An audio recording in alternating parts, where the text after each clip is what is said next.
presented by Mass Sarde Recording Studio.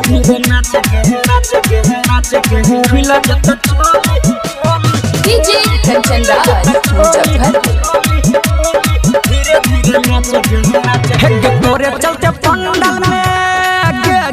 तोरे चलते पंडाल में चल जते गोली के चल जते गोली धीरे धीरे नाच छौरी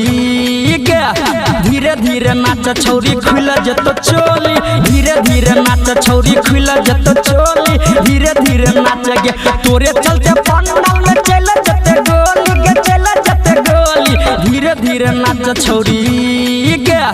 धीरे धीरे नाच छौरी खुल जतो चोली धीरे धीरे नाच छौरी खुल जतो चोली धीरे धीरे नाच गे धीरे धीरे नाच गे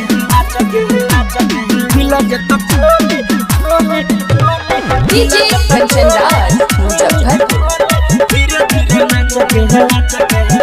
एक चोली के डोरी तोहर लागो बॉडी टाइट गे हम बेसी जे कूदबे त जतो ही फाट गे एक चोली के डोरी तोहर लागो बॉडी टाइट गे बेसी जे कूदबे त जतो ही फाट गे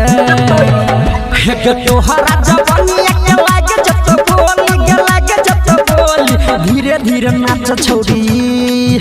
एक धीरे धीरे नाच छौरी फाट जतो चोली धीरे धीरे नाच छौरी फाट जतो चोली धीरे धीरे नाच गे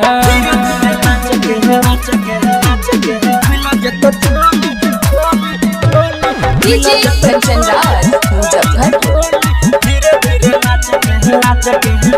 एक नचबे जे छौरी तू कैसे कैसे कैसे कहो प्रकाश घर जाइए न बच एक नचबे जे छौरी तू कैसे कैसे कैसे कहो रामुदार घर जाइए न बच एक निकी सजितेंद्र कहला जब खोली गला जब खोली धीरे धीरे नाच छौरी गे